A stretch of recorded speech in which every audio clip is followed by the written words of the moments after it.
Lixa Oromiyaa godina Horroo Guduruu Wallaggaa aanaa Abaaboo Guduruu Gandalooyyaa Madoole. Aadaa kutaa tokko hanga 8 manuma barumsaa sadarkaa tokkoffaa naannoo jiru mana barumsaa Qanaatii Biyyaa kan jedhamu baranne sagaleen 12 ammoo mana barumsaa sadarkaa lammaffaa Amboo. Walumaa gala warri keessan ijoollee meeqa qabu? Gara ijoollee 12 kan isaan qaban. Meedikaal dooktarii ta'anii kan eebbifaman nama meeqa? Namni ja'a eebbifameera, namni tokko immoo dooktorummaa fayyaa namaa barnoota irra jira. Sadi xumuree gara waggaa tokkoffaati. Namni sadi barnoota ispeeshaalaayizeeshinii xumuree ani ispeeshaalistii wal'aansa gogaa fi dhukkuboota saalquunnamtiin daddarbanii fi isheen kan biraa immoo ispeeshaalistii dhukkuboota daa'imaa yookaan immoo peediyaatirikshaalistii jedhamanii inni biraa immoo ispeeshaalistii sarjerii yookaan immoo wal'aansa baqaqsanii yaaluusi jedhama. Xumuranii kan ittiin hojjechaa jiran nama sadi. Ogummaa obstetriksii fi gaayinaakooloojii yookaan immoo ispeeshaalistii wal'aansa gadameessaa fi ulfaafi jedhamuun kan barachaa jirtanii jiru. Warri kaanoo? Warri kaanis ogummaa adda addaa irratti bobba'anii kan jiranii kaan hojii mootummaa adda addaa irra jiran jiru. Akkasumas kan hojii dhuunfaarra jiranis ilma jiru.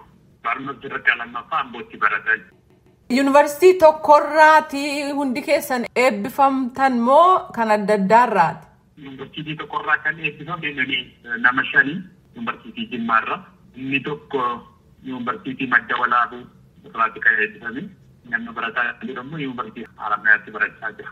Milkaa'ina kana hundumaa fi dhiibbaa maatii keessanii moo maalidha jettuusin?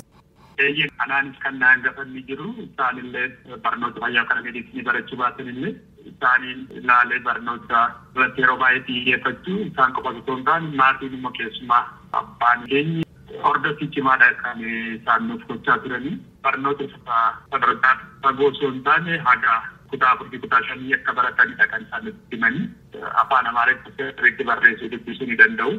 Barnoota sana gidduutti kutuu isaaniif akka xiiqiitti dhaga'ama otoo barteeratee bakka booyyee nangaa jedhanii amanu. Xiiqiisa kana immoo ijoollee isaanii sirriitti barsiisuun sirriitti hordofuun galma geessisuu nan danda'a. Amantaa jedhu kana isaan akkasitti jajjabeessan hordoffii gaarii nu gochaa turan. Sana booddee immoo ijoolleen boodaan dhufan waluma ilaaluudhaan akka morkittis akka dorgommii akkas ta'e jedhee yaada. Isaanii hojjetaadha moo qonnaan bulaadha? Qonna bulaa daldala hojii kana lamaan hojjetu.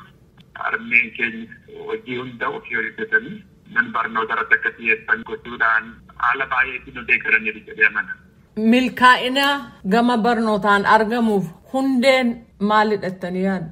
Icciitiin milkaa'ina karaa barnootaatiin argamu inni guddaa fi inni bu'uura naamusa qabaatanii waan dursi kennamuuf maluuf dursa kennanii keessumaa barattoonni amma sadarkaa haayiskuulii sadarkaa barnoota piraayimarii iskuulii irra jiran barnoota isaaniif yoo dursa kennan yoo yeroo kennan fedhii gara adda addaatti nama argisiisu distraaktii nama godhu hunda obsanii xiyyeeffannoo isaanii hunda barnoota yoo godhan waan itti milkaa'amudha. Akkasumas dandeettii kennaa addaa barbaadu hin qabu.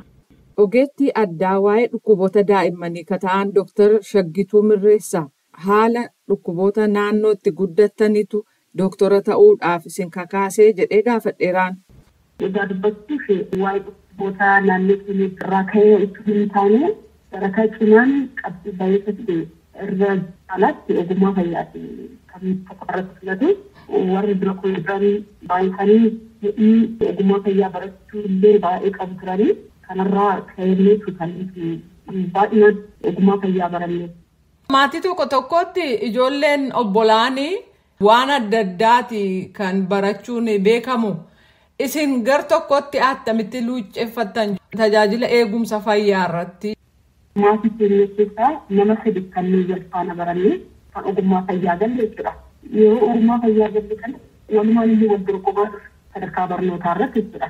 Warri biyya keenya jiranillee ilmaan ilaalanii baay'ee jabaatu, baay'ee dubbisuu, dhiis doktara taana, dhiis ogummaa fayyaa baranna jedhaniitu kan ijoollummaa mataanis kan isaan keessatti guddataa dhufe jechuudha. Maata biyyoolessaa gaafatanittis qablaa'ee baay'ee jedhanii kanumaan ogummaa fayyaa baratan. Ogummaa fayyaa keessumaa meedisinii barachuun yeroo dheeraa dubbisuu barbaada.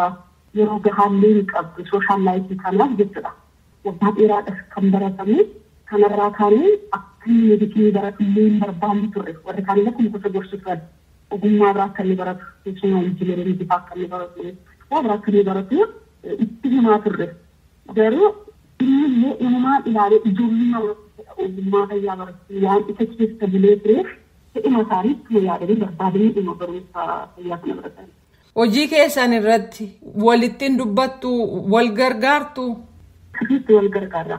Ja'aan kun bakka adda addaatti kan nuti hojjennu keessaallee sooshaalaayis kan godhanillee jiru gosa garaa garaa irratti hojjechaa jirruu fi wanta anaan ilaallatu yoo ta'e na gaafatu konseptina jedhu akkuma kana warra kaanis dhimma ilaallee yoo ta'e ani akkasuma konseptisaan godha wanta irraa baratamuu qaba jennee yaada walitti himaa walirraa barannaa jechuudha. Gara fuulduraatti kana goona jettanii walii wajjin toora tajaajila fayyaatiin waan yaaddan qabdu? Ni jiraata. Yaaduun immoo dirqama. Akkuma beekamu wanta kana hojjechuuf baajata barbaada. Yeroos barbaada. Yeroo fedha waaqayyo ta'e fuulduratti wanti nuti hin dandeenye biroomaatiif akka tokkotti ni qabaanne jedhee ni yaada.